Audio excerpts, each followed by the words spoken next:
Hey guys, welcome back. Realme வந்து X7 series இந்தியாவில் launch பண்ணிட்டாங்க. பங்காளிகிட்ட இருந்து என்னடா இன்னும் எதுவுமே லான்ச் வரலையேன்னு பார்த்துட்டு இருந்தா அனௌன்ஸ் பண்ணிட்டாங்க. ஷாமிலேருந்து Redmi Note 10 series வந்து ஃபைனலாக அனௌன்ஸ் பண்ணிட்டாங்க. அண்ட் இந்த Redmi Note 10 series பார்த்தோன்னா மார்ச் ஃபர்ஸ்ட் வீக் வந்து இந்தியாவில் லான்ச் பண்ணுறாங்க. அண்ட் இந்த சீரீஸில் பார்த்தோன்னா மொத்தமாக 3 ஸ்மார்ட் ஃபோன் இருக்குது. Redmi Note 10, Note 10 Pro, Note 10 Pro Max. But நம்ம இந்த வீடியோவில் வந்து Redmi Note 10 Pro பற்றி தான் பார்க்க போகிறோம். Note 10 பற்றி தனியாக ஒரு வீடியோ பண்ணுறேன். அது சிறப்பு அம்சம் நிறைய இருக்குது இந்த வாட்டி. Redmi Note 9லேருந்து உண்மையாகவே வந்து செம்மையாக அப்கிரேட் பண்ணியிருக்காங்க. மேக்ஸ் வந்து இந்த வாட்டி ஒரு ஸ்பெஷல் ஸ்மார்ட் ஃபோனாக தான் இருக்குது. வீடியோ பாருங்கள், பார்த்துட்டு பிடிச்சிருந்தா மறக்காமல் சப்ஸ்கிரைப் பண்ணிக்கோங்க. இப்போ வாங்க வீடியோக்குள்ளே போகலாம். அண்ட் இந்த வீடியோவில் வந்து நம்மளுக்கு கிடைச்சிருக்க லீக்ஸ் அண்ட் ரூமர்ஸ் பற்றி தான் பார்க்க போகிறோம். பட் நான் உங்கள்கிட்ட ஷேர் பண்ண போகிற ஸ்பெக்ஸ் எல்லாமே வந்து ஆல்மோஸ்ட் கன்ஃபார்ம் ஸ்பெக்ஸ் தான். டிசைன் அண்ட் பில்டு குவாலிட்டின்னு பார்த்தோன்னா பெருசாக டிசைன் எதுவுமே வந்து ரிவீல் ஆகலை. But build quality as usual நம்ம Redmi Note 9 Pro சீரீஸில் பார்த்த மாதிரி இதுலேயும் வந்து கிளாஸ் பாடி டிசைன் இருக்கலாம். அண்ட் இதுக்கும் வந்து Gorilla Glass 5க்கான ப்ரொடெக்ஷன் கொடுக்கறதுக்கும் வந்து சான்ஸ் இருக்குது. பட் நான் என்ன எக்ஸ்பெக்ட் பண்ணுறேன்னா கிளாஸ் பாடி கொடுக்காம இதுக்கு ஒரு பிளாஸ்டிக் பேக் கொடுத்தாங்கன்னா ஃபீல் வந்து கொஞ்சம் வித்தியாசம் இருக்கும். பட் நம்மளுக்கு வெயிட் வந்து இந்த இடத்துல கம்மியாகும். ஒரு ஃபோனோட வெயிட் கம்மியாச்சு அப்படின்னாலே நம்மளுக்கு யூஸ் பண்ணுற இன்னும் கொஞ்சம் நல்லாயிருக்கும்.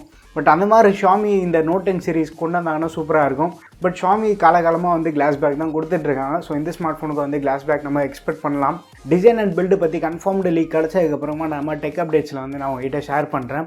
பட் டிஸ்பிளே டிபார்ட்மெண்ட் வரும்போது இந்த இடத்துல வந்து போன ஜென்ரேஷனோட ஒரு அப்கிரேட் இருக்குது. என்னென்னு பார்த்தீங்கன்னா இங்கே வந்து 6.67 inch கொண்ட full HD plus IPS LCD display தான் தராங்க. பட் ரெஃப்ரெஷ் ரேட்னு பார்க்கும்போது இந்த வாட்டி வந்து 120 Hz ரெஃப்ரெஷ் ரேட் தராங்க. லாஸ்ட் ஜென்ரேஷனில் வந்து ஸ்டாண்டர்ட் 60 Hz ரெஃப்ரெஷ் ரேட் இருக்குது. பட் இந்த வாட்டி வந்து டபுள் தி ரெஃப்ரெஷ் ரேட் இருக்குது. ஸோ நம்ம Poco X3ல பார்த்த மாதிரி சிமிலரான டிஸ்பிளே எக்ஸ்பீரியன்ஸ் இந்த இடத்துலையும் நம்மளால் பார்க்க முடியுது. பட் சாஃப்ட்வேர் விஷயம்னு பார்க்கும்போது இந்த இடத்துல ஒரு நல்ல அப்கிரேட் பண்ணியிருக்காங்கன்னு சொல்லலாம். ஸோ இந்த இடத்துல வந்து லேட்டஸ்ட் சாஃப்ட்வேர் வெர்ஷனோட இந்த ஸ்மார்ட் ஃபோன் லான்ச் பண்ணுறாங்க. MIUI 12.5 Android 11ஓட இந்த ஸ்மார்ட் ஃபோன் வருது. ஸோ லேட்டஸ்ட் ஆண்ட்ராய்டு வெர்ஷனோட வருது. ஸோ இது வந்து நல்லாவே இருக்குது. பட் MIUI 12.5 பற்றி பேசணும் அப்படின்னா இது வந்து ஒரு லைட்டர் ஸ்கின்னாக இருக்கும் அப்படின்னு சொல்கிறாங்க. ஸோ யூஸ்வலாக இதுக்கு முன்னாடி இருந்த MIUI ஸ்கின்லாம் பார்த்தோன்னா ரொம்ப ஒரு ஹெவி. எதனால ஹெவின்னு பார்த்தோன்னா அது வந்து ஃபீச்சர்ஸ் அவ்வளோ பேக் பண்ணி கொடுத்துருந்தாங்க. நிறைய ஃபீச்சர்ஸு கூடவே வந்து ப்ளோட்வேர் ஆடும் வந்து இருக்கும். பட் இந்த வாட்டி ஆட் ரிமூவ் பண்ணிட்டு ப்ளோட்வேர் கொஞ்சம் கம்மி பண்ணி கொடுத்தாங்கன்னா நல்லாயிருக்கும். பட் அந்த மாதிரிலாம் பண்ண மாட்டாங்க. பட் இந்த வாட்டி MIUI 12.5 வந்து ஒரு லைட்டர் ஸ்கின்னாக இருக்கும்னு சொல்கிறாங்க. அவங்க சைட்லேருந்து இன்னும் நல்லாவே ஆப்டிமைஸ் பண்ணியிருக்காங்க 12.5. ஸோ அவங்க சொன்ன ஃபீச்சர்ஸ்லாம் பார்க்கும்போது ரொம்ப இம்ப்ரெசிவாக இருக்குது. அடுத்து நம்ம பேட்ரி கெப்பாசிட்டின்னு வந்தோன்னா இங்கே வந்து போன ஜென்ரேஷனில் பார்த்த மாதிரி 5020 mAh பேட்டரி அது சப்போர்ட் பண்ணுற மாதிரி அந்த 33 வாட்க்கான சார்ஜர் தராங்க. ஸோ பேட்டரி விஷயத்தில் வந்து ஒரு பெரிய அப்கிரேட் கிடையாது. பட் சிமிலராக இந்த 5000 mAh மெயின்டைன் பண்ணதே வந்து ஒரு நல்ல விஷயமாக தான் இருக்குது. அண்ட் ப்ராசர்னு நம்ம பார்க்கும்போது இந்த இடத்துல வந்து ஸ்னாப்ட்ராகன்லேருந்து 732G யூஸ் பண்ணியிருக்காங்க. 732Gயோட பர்ஃபார்மன்ஸ் வந்து நம்ம Poco X3லேயே பார்த்துருந்தோம். இந்த பட்ஜெட்டுக்கு கன்சிடர் பண்ணும்போது ஒரு அவுட்ஸ்டாண்டிங் பர்ஃபார்மன்ஸை கேமிங்காக இருந்தாலுமே வந்து நல்லாவே ஹேண்டில் பண்ணுச்சு. அதே 732G இந்த ஸ்மார்ட் ஃபோனில் நம்ம பார்க்குறது வந்து ஒரு நல்ல விஷயமாக தான் இருக்குது. பட் போன வருஷம் லான்ச் பண்ண Note 9 Pro Maxல பார்த்தீங்கன்னா 720Gலேருந்து 732G வந்து ஒரு ஹியூஜ் அப்கிரேட் கிடையாது. பட் ஒரு டீசெண்டான அப்கிரேட் தான். பட் கேமரா செட்டப்னு பார்க்கும்போது நம்மளுக்கு கிடைச்சிருக்க லீக் படி பார்த்தோன்னா ஃப்ரண்ட் கேமரா வந்து 32 MP இருக்கதா சொல்கிறாங்க. பேக் கேமரான்னு வந்தோன்னா இந்த வாட்டி 64 MP கேமரா யூஸ் பண்ணுறாங்க. பட் இது வந்து சாம்சங் சென்சார் தான் யூஸ் பண்ணுறாங்க. மாடல் நம்பர் நம்ம பார்த்தோன்னா S5KGW2 இந்த மாதிரி பெருசாக கொடுத்துருக்காங்க. ஸோ போன ஜென்ரேஷனில் பார்த்தா சிமிலரான சென்சார் தான் வந்து இங்கேயும் யூஸ் பண்ணுறாங்க. ஸோ கேமராவில் ஒரு பெரிய அளவுக்கு அப்கிரேட் கிடையாது. Same 8MP ultra white camera, 2MP macro, 2MP depth வந்து நம்ம இந்த இடத்துல பார்க்க முடியுது. ஸோ கேமராலேயும் இந்த இடத்துல மேஜர் சேஞ்சஸ் கிடையாது.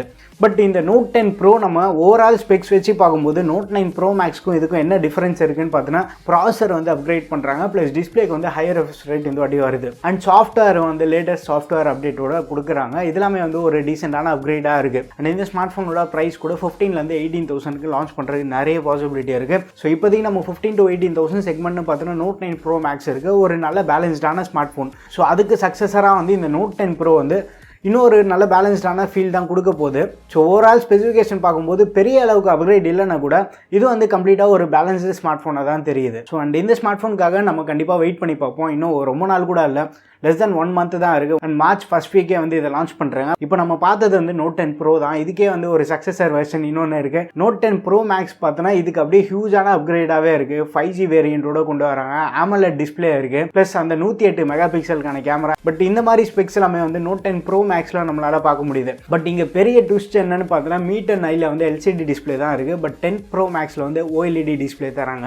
பட் அதோட பேட்டரி கெப்பாசிட்டிலாம் எதுவுமே பெருசாக லீக் ஆகலை. முக்கியமான ஸ்பெக்குன்னு பார்க்கும்போது AMOLED டிஸ்பிளே 108 MP கேமரா. ஷாமிலேருந்து மேக்ஸ் வெர்ஷனை எந்த ப்ரைஸ்க்கு லான்ச் பண்ணுறாங்கன்னு நம்ம வெயிட் பண்ணி பார்த்தா தான் தெரியும். ஸோ எப்படி இருந்தாலுமே வந்து அரௌண்ட் அந்த 20,000 25,000 இந்த ப்ரைஸ் ப்ராக்கெட்டில் லான்ச் பண்ணுறதுக்கு பாசிபிலிட்டி அதிகமாக இருக்குது. ப்ளஸ் X7 வந்து 20,000 தான் லான்ச் பண்ணியிருக்காங்க. ஸோ அதை கவுண்டர் பண்ணுறதுக்காக கூட இந்த ஸ்மார்ட் ஃபோன் வந்து அதே பட்ஜெட்டில் லான்ச் பண்ணுறதுக்கும் பாசிபிலிட்டி அதிகமாக இருக்குது. அண்ட் இந்த 2 ஸ்மார்ட் ஃபோன் பற்றி நீங்கள் என்ன நினச்சிட்டீங்கன்னு சொல்லிட்டு மறக்காமல் கீழே கமெண்ட்டில் மென்ஷன் பண்ணுங்கள்.